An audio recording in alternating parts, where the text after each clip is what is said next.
हाँ, उसमें वो सालों से रह रहे हैं, 100 साल से रह रहे हैं। कोई आके कह नहीं रहा है कि मेरा है छोड़ दो, तो कोई विवाद तो है ही नहीं, है ना। पूरी बस्ती बसी हुई है। तो फिर वहाँ पे मुझे ये समझ में नहीं आता कि सरकार को दिक्कत क्या है उनको हक देने में और ज़मीन का कागज़ का एक टुकड़ा देने में कि चलो ठीक है, आपसे ये ज़मीन तुम्हारी है। साथियों नमस्कार, आप देख रहे हैं नेशनल जनमंच बलराम कुमार के साथ। और इस वक्त हमारे साथ दलित दस्तक के संपादक माननीय अशोक दास जी हैं। और अशोक सर दिल्ली में रहते हैं और सर से आज हमारी मुलाकात हुई है। तो सर से हम कई मुद्दों पे बात करेंगे। सर, सबसे पहले नेशनल जनमंच में आपका स्वागत है। बहुत शुक्रिया बलराम जी, आप काफ़ी अच्छा काम कर रहे हैं, हम लोग देखते रहते हैं। और औरंगाबाद जैसे शहर में रह के और मीडिया की आवाज़ बुलंद करना, ये पहले कोई सोच नहीं सकता था, लेकिन अब आप जैसे युवा सामने आ रहे हैं, ये सराहनीय है। सर, हम जानना चाहेंगे आपसे कि जिस तरह से आप अभी बिहार चुनाव में, बिहार विधानसभा का चुनाव हो रहा है, आप दौरा करने आए हैं, तो इस दौरा के दौरान जो सामाजिक सांस्कृतिक जो बदलाव होनी थी या जो होना चाहिए था, कितना बदलाव हो पाया है, आप उस मुद्दे पे हमको बताएंगे, क्योंकि आप रूरल क्षेत्र में आपने घूमने का काम किया है। मैं बलराम जी गया के विधानसभा क्षेत्र में गया जिले में, और फिर औरंगाबाद जिले के 5 लगभग विधानसभा क्षेत्रों में गया। और जो समस्याएं हैं वो तकरीबन एक तरह की ही हैं। शिक्षा का अभाव है दलितों के बीच में, क्योंकि मेरा टारगेट यही था कि देखना कि जो वंचित समाज है, अपना दलित समाज है, इसके बीच में क्या बदला है, इस सरकार ने क्या बदला है और वो खुद कितना बदले हैं। क्योंकि बदलाव दोनों तरफ से होता है, सिर्फ सरकार के बदलाव करने से बदलाव नहीं होता, हम अपने आप को कितना बदल रहे हैं वो भी काफ़ी डिपेंड है। तो थोड़ी सी निराशा ये हुई कि सरकारी योजनाएं तो पहुंची शुरुआत में, लेकिन जो योजनाएं एक बार पहुंचने की वजह से जल नल योजना और तमाम योजनाएं पहुंची हैं, वो फिर रिवाइव नहीं कर पाए। एक बार ख़राब हो गया तो हो गया, तो बनी नहीं, और उसका बहुत कोई लाभ मुझे होता हुआ नहीं दिख रहा। अगर कोई गली है उसमें 4 इंच की दीवार खड़ी कर दी गई है उसके नाम पे, सड़क के नाम पे, तो बाकी क्या है ना। बहुत जगहों पे ऐसा भी दिखा कि लोगों के बारिश की वजह से लोग परेशान हैं। और सबसे बड़ी समस्या इस क्षेत्र की एक ये देखी कि जो लोगों के घर हैं, जो सरकारी ज़मीनों पे बसे हुए हैं, और वहाँ लोग 3-3, 4-4 पीढ़ियों से रह रहे हैं, 150 साल से रह रहे हैं, उनके पास ज़मीन के कागज़ नहीं हैं, और इस वजह से उनको सरकारी योजनाओं का लाभ, खासतौर पे जो प्रधानमंत्री आवास योजना है, जो उनका हक भी है और सरकार दे भी रही है तमाम जगहों पे, वो उनको नहीं मिल पाया है। और तो ये इसको लेके मुझे लगता है कि सरकार को सोचना चाहिए, क्योंकि सरकार आज कागज़ मांग रही है ज़मीन का, और दलित समाज, आदिवासी समाज के पास मुझे नहीं लगता कि 70 से 80% लोगों के पास कागज़ नहीं होगा, वो नहीं दे पाएंगे।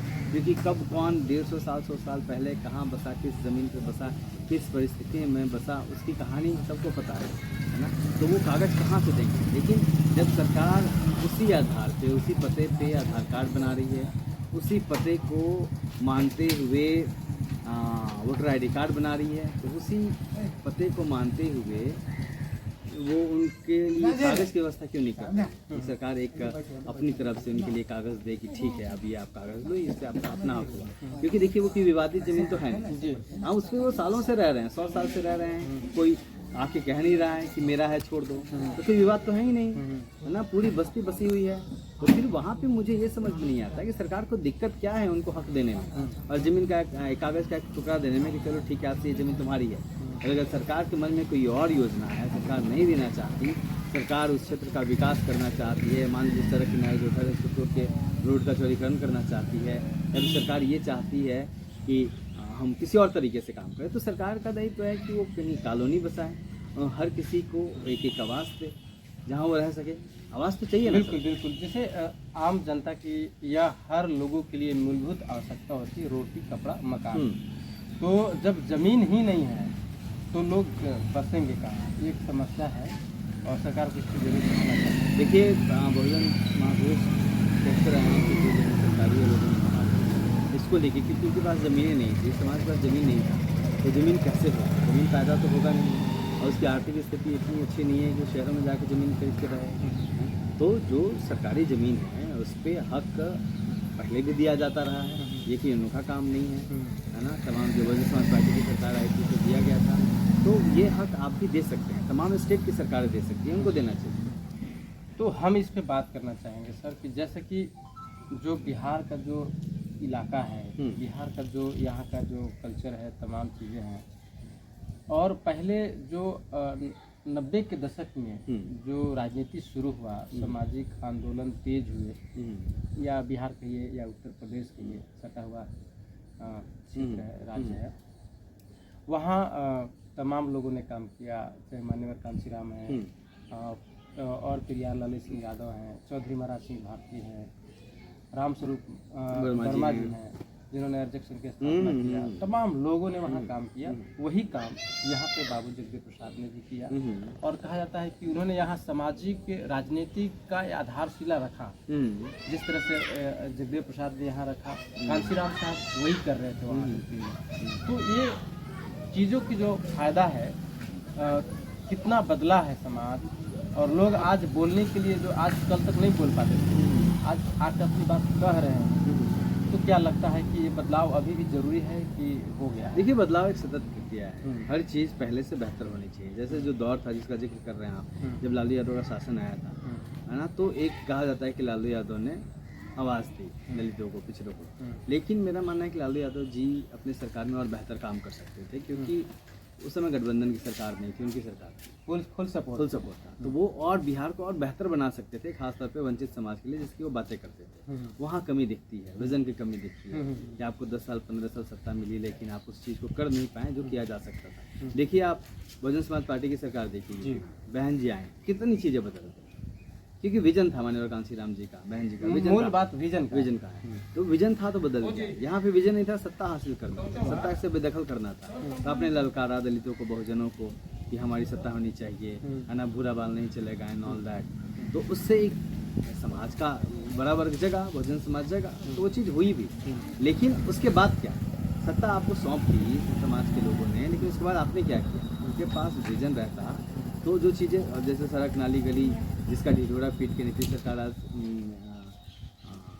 वोट मांग रही है, तो ये सड़क, नाली, गली तो ये आम चीज़ थी ना, मूलभूत जरूरत थी। 15 साल में सरकार अगर नहीं कर पाती है तो इसका फेलियर रहा। हालांकि अभी जो तेजस्वी हैं उनसे उम्मीदें बंधी है लोगों की, जिस तरीके से वो रोजगार की बात कर रहे हैं, तो ये तो एक पॉलिटिकल बात हो गई। बाकी जो पहले के नेता थे, जो जन नेता थे, वो ना सामाजिक आंदोलन की बात करते थे, वो राजनीति की बात नहीं करते थे। जैसे जगदेव बाबू हैं, वो राजनीति करते थे, लेकिन बदलाव के लिए राजनीति करते थे, लेकिन सामाजिक आंदोलन के साथ राजनीति करते थे। अर्जक संघ के रामस्वरूप वर्मा जी हैं, उनका आप देखेंगे वित्त मंत्री के तौर पे उन्होंने काम किया, तो फायदे का बजट पेश किया था।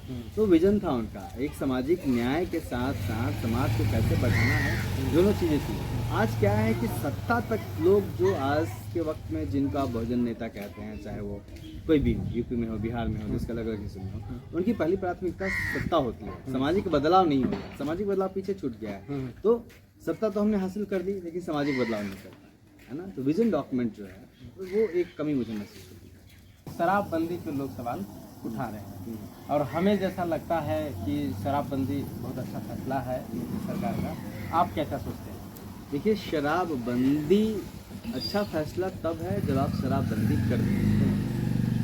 सब कोई जानता है कि भारत के और भी कुछ राज्यों में शराबबंदी है, लेकिन हर कोई जानता है कि जिसको शराब पीना है उसके लिए शराब अवेलेबल है। थोड़ी आसानी से, थोड़ी मुश्किल से। पहले आसानी से मिलता था, मुश्किल से। पहले सस्ता मिलता था, ब्लैक में मिलता, अवेलेबल है। और ऐसी तमाम खबरें सामने आ गई हैं। अभी हम लोग गांव में हैं, 10 लोग ऐसे हिलते हुए मिल जाएंगे जिनके मुंह से शराब की बदबू आ रही है। तो बंद होता तो मिलता नहीं। तो अगर शराबबंदी बहुत अच्छा कदम है, अगर सरकार बंद कर दे, लेकिन सरकार घोषणा कर दे कि हमने बंद कर दिया है, और अंदर खाने सरकार शराब मिलती रहे, और एक अलग एक नेक्सस तैयार हो जाए, इंटरनल सत्ता का, पुलिस का, प्रशासन का, सबका मिला के, ब्लैक मेलर का, शराब माफियाओं का। शराब माफिया पैदा हो गए, है ना। तो जब शराब बंदी है तो शराब माफिया क्यों है?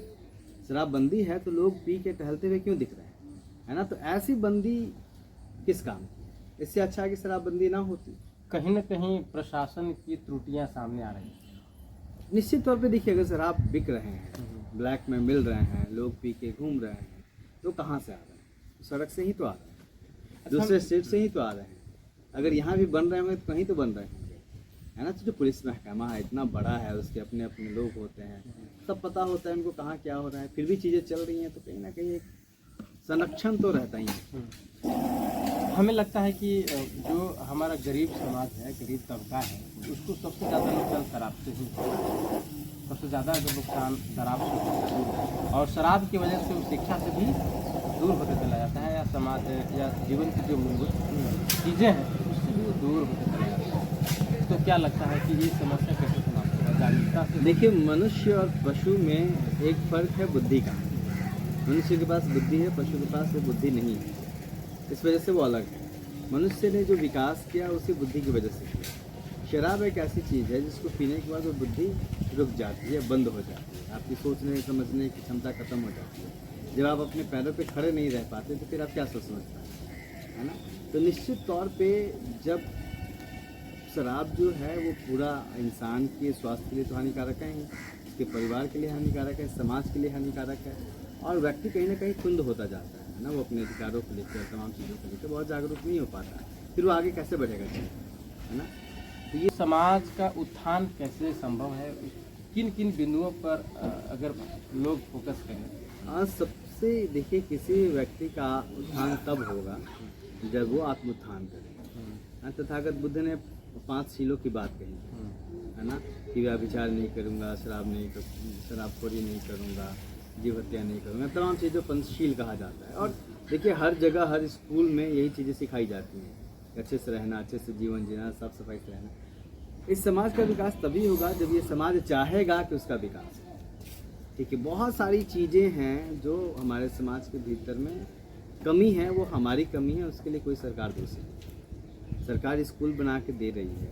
हमने कई जगहों बच्चों से बातचीत की, बच्चे कह रहे हैं कि हाँ टीचर आ रहे हैं। हाँ, कुछ वीडियोस देखने को मिलते हैं कि टीचर बैठे हैं, टीचर मोबाइल देख रहे हैं, टीचर नहीं पढ़ा रहे हैं। बहुत कम लोग हैं, गिनतियों पे ऐसे विद्यालयों में चीज़ें होती है। जो मैक्सिमम लोग हैं वो पढ़ा रहे हैं, बच्चे जा रहे हैं पढ़ने के लिए। अब आप अपने बच्चों को कितना पढ़ने के लिए भेजते हैं, उनको नहला धुला के, आप उनके साथ फिर जब वो स्कूल से आते हैं तो कितना उनके साथ बैठते हैं, या फिर कोई जो पढ़ा लिखा लड़का है ना, उससे कहते हैं कि थोड़ा इसको पढ़ा दो। जब तक वो खुद से ध्यान नहीं देंगे, बच्चे कहाँ हैं, क्या खेल रहे हैं, गाली दे रहे हैं, कि अच्छे से तरीके सीख रहे हैं, तो आपको देखना पड़ेगा ना। ये तो सरकार देखने नहीं आएगी। बच्चों को साफ़ सुथरा रखना, साफ कपड़े पहनाना, ये तो कोई सरकार नहीं पहनाएगी ना, ये तो आपको पहना। तो जो ये बेसिक चीज़ें हैं, ये है। जो संगठन की बात हम लोग करते हैं, बाबा साहब ने कहा शिक्षा संगठन, ये तमाम चीज़ें, तो संगठित में अगर दलित जातियों के भीतर आपस में, या फिर पिछड़ों अति पिछड़ों के बीच में आपस में इंटरकास्ट मैरिज हो, तो उसे तो कोई रोकने नहीं आ रहा है। तो जो चीज़ें हम खुद कर सकते हैं वो चीज़ें हमें खुद में बदलनी होगी, और जब तक हम खुद से खुद को नहीं बदलेंगे तब तक हमारा विकास नहीं होना है। सरकार योजनाएं ला सकती है, सरकार सड़क दे सकती है, सरकार बिजली पानी दे सकती है, लेकिन जीने का तरीका सरकार नहीं सिखा सकती, वो आपको खुद समझना होगा। तो हर चीज़ का ठीकरा सरकार पे फोड़ना, हर चीज़ का ठीकरा जातिवाद पे फोड़ना, हर चीज़ का ठीकरा किसी दूसरे वर्ग पे फोड़ना, वो मुझे लगता है कि बहुत ज़्यादा ज़्यादती है, और अपनी कमियों को ढकने की कोशिश है। हमको खुद में आत्मविश्लेषण करना चाहिए कि हमारे भीतर क्या कमी है और हम खुद से क्या दुरुस्त कर सकते हैं। जब तक हम वो नहीं सोचेंगे तब तक नहीं होगा। बाकी आपके ऊपर जातीय अत्याचार होता है, तमाम चीज़ें होती हैं, तो उसके लिए पुलिस प्रशासन है। मैं ये भी मानता हूँ कि तमाम जगहों पे मामले नहीं लिखवाए जाते हैं, लेकिन इसका भी अपना तरीका है। जो समाज के जागरूक लोग हैं उनसे मिलिए, तमाम से जिले में संगठन है, अम्बेडकरवादी संगठन। आज भारत में देश का कोई ऐसा गांव नहीं है जहाँ पे एक अम्बेडकरवादी संगठन ना हो, 2-4 लोग किसी संगठन से ना जुड़े हों। उनसे बात करिए, और वो फिर उनको गाइड करना चाहिए। उनकी जिम्मेदारी होती है कि वो उनको न्याय दिलाएं, उनकी FIR लिखवाएं, उनकी मदद करें, है ना। तो आपस में मिल के जो लोग थोड़ा आगे बढ़े हुए हैं वो पीछे लोगों को सहारा दे सकते हैं, जो लोग पीछे छूट गए हैं वो आगे जो बढ़े हैं उनको देख के बहुत चीज़ें सीख सकते हैं। जीने का तरीका, बात करने का तरीका, पढ़ाई का तरीका सीख सकते हैं। क्योंकि जब तक आप खुद से अडिग नहीं होंगे कि मुझे आगे बढ़ना है, तब तक आप आगे नहीं बढ़ सकते। सरकार चाहे जितनी भी सुविधाएं खोल दे, आपके घर में भी स्कूल खोल देगी, आप पढ़ेंगे नहीं तो आपका विकास कैसे होगा। और एजुकेशन सबसे अहम चीज़ है, क्योंकि हमारे पास कोई ज़मीनें नहीं है, हमारे पास कोई बैकअप नहीं है पैसों का, कोई बहुत रियासत वाले हम लोग नहीं हैं।